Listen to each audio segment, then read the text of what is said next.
Do your enemies somehow always catch up to you when you're trying to get away on a ship? Do you always seem to turn a little bit slower when it comes to setting up your cannons against your enemies? Do other ships get away from you when they should still be pulling up their anchor? Let us change all of that today. Today we're going to be talking about tips and tricks for improving your sailing as well as your combat on the high seas. If you are not familiar with the more close-range combat, specifically the cutlass and the pistol and blunderbuss yet, then I can also recommend checking out my other video on that, which I made a few days ago, covering all the combat tricks for Sea of Thieves that are specifically important for your close-range combat. When it comes to sailing, there are some tricks that are more commonly known, but should be pointed out for those few that don't know about them yet, as well as some more secret tips that not too many have heard about that we're also going to talk about. The first one is setting your sails. Most of you are probably aware that you can not only set the length of your sail, but also the direction of your sail. In order to do that, look at the flag at the top of the ship. You can also look at the winds, but that kind of makes it harder. If you look at the flags on top of the masts, then you will be able to tell where the wind is going directly. Then turn your sail in the direction that allows it to catch the wind. What not that many people know is that there are 3 different stages of catching the wind, which are actually very easy to recognize once you know how to. The first ones are when the sails are flat against the wind, which will not give you any benefits whatsoever. It will, however, still be faster than putting your sails up, which can feel a little bit strange, but you will just not get a speed boost. The second stage is slightly turned, catching the wind. When sailing against the wind, this is the best stage you can get. By angling your sails as far against the wind as possible, you will catch a slight bit of wind and still get a little bit of acceleration. The third stage, however, is the one that you can definitely tell from the other two by the sound. If you set the sails exactly with the wind so you catch all the wind possible, you can hear the sails flutter, giving you the highest movement increase. If you have that on all your sails, then you know that's the fastest you can go. Make sure to readjust the sails when turning. Also, you can actually turn faster when the sails are raised. This is not always advisable depending on how hard you have to turn, but for the hardest turn possible, just raise the sails. The boat will actually keep turning no matter what, even if all sails are raised. Raising all sails also has another benefit. With how wind works in Sea of Thieves, if your boat is not catching any wind and all your sails are up, it will actually stop, no matter how much speed you had beforehand. It will slow down over time and end up stopping wherever you park it, so to speak. This can be very beneficial when you're trying to stop at an island but you're not planning to stay too long, or there are enemies around that you feel might attack you and you want to be safe and have a quick getaway.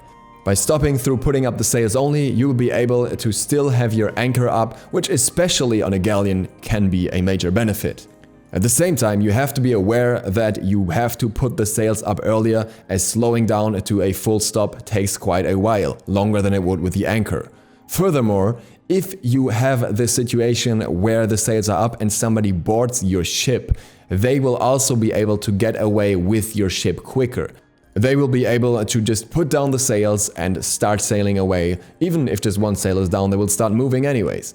On the sloop, this doesn't make a dramatic difference, as putting up the anchor doesn't take all that long, but on the galleon it does. If you have a single person boarding your ship and trying to get away, then them having to put up the anchor first will take forever compared to them just putting down 1 or 2 sails. So be aware of your surroundings, consider what's the right thing for the right situation, or possibly leave one person on the boat as a lookout. If you're in a situation where you like to brake with the anchor, there's also a trick for that, to brake with more precision. The part that most of you are probably familiar with is that if you have the steering wheel turned in one direction and you drop the anchor, your ship will turn in that direction, basically doing a drift. What less people know is that you can actually drop and catch your anchor. You do this by dropping the anchor as usual, using the F key or whichever key you have on your Xbox controller, and then while the anchor drops down, you press that key again, shortly before it hits the ground. That way, you will hold the anchor, you will not be slowed down at all, but once you drop the anchor once again, you release the anchor once again, it will very quickly drop down fully and come to a full stop. Another note on the rudder or steering wheel, you can see that golden grip or handle in the middle, which indicates that the steering is centered. This is also indicated by a clicking sound. If you ever want to go straight, just wait for the handle to reach the middle and hear the clicking sound. If that's the case, then your steering is centered and you're going straight. Before we move on to some more in-depth general tips, let's talk about the SLOOP and the GALLEON quickly. The SLOOP with its single sail has the benefit of turning much faster naturally. Also, if you look behind you while steering, you can actually see the map below, so you can check where you're going even on your own, which can be very beneficial instead of having to walk downstairs every single time. The GALLEON, on the other hand, turns a little bit slower, but can go faster with the wind. Against the wind, the SLOOP often has a better chance to get away through efficient steering and weaseling out of bad situations, whereas with the wind, the GALLEON will almost always catch up. So if as a SLOOP you're trying to escape, always try to go against the wind and try to go through areas where you can make many turns. On the GALLEON you also have a slightly more efficient way to look at the map, that is through the grid on the ship's deck.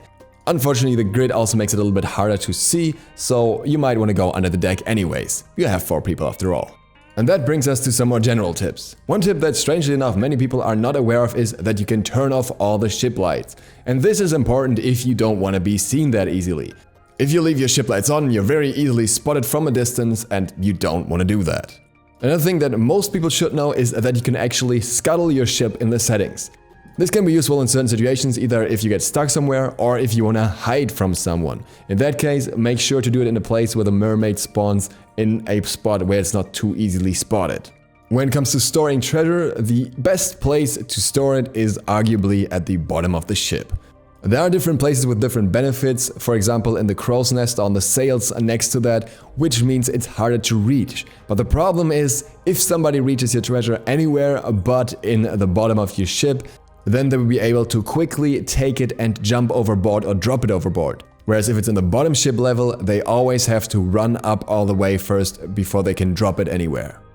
Gunpowder is an interesting tool and weapon in Sea of Thieves that can be used to sink other ships or set up traps for enemies.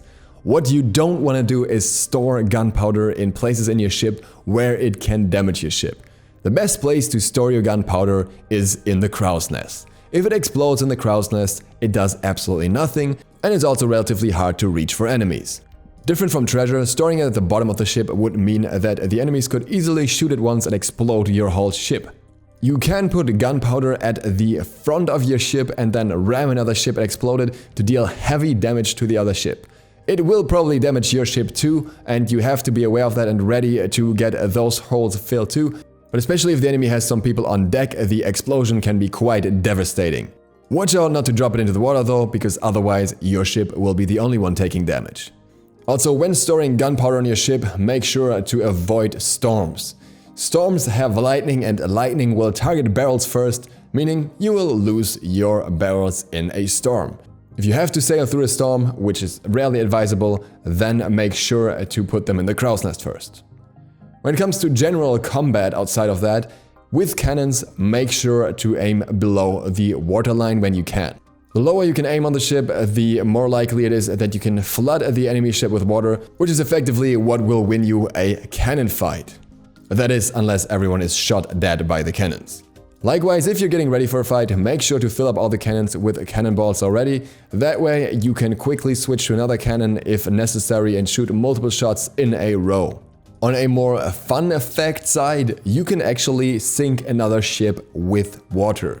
You could do this by getting water from the sea and pouring it into the ship, then it would take forever and ever and ever. But if your own ship is sinking, then you can take that water and toss it on another ship and that way sink the other ship relatively quickly. Usually that's more of a gimmick, but it's good to know, especially if both ships are sinking at the same time.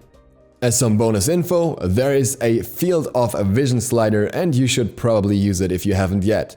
That way you can increase your own vision, seeing enemy ships earlier on the sides and stuff like that, so it's definitely beneficial. It also feels better in combat in my opinion. Another small tip is if you see seagulls on the map, that means there is a shipwreck around. It's generally very advisable to loot those because they often give you good rewards relatively easily. The cool part here is that some ships actually have air rooms that you can use to catch your breath while in the ship and then keep on searching things, which you can utilize. And that concludes this part of the tips and tricks. Quite a few of them are from a Reddit thread that I will link down below if you want to check it out. Also, this will definitely not be my last Sea of Thieves video, so I will be making more content both on the updates that are coming soon probably, as well as doing some challenges in the game. So if you like Sea of Thieves related content, feel free to subscribe and click the bell so you get notified for the next one. Other than that, thank you very much for watching, hope to see you for the next one tomorrow. DukeSloth, out. You guys said I needed a new outro music, so here it is.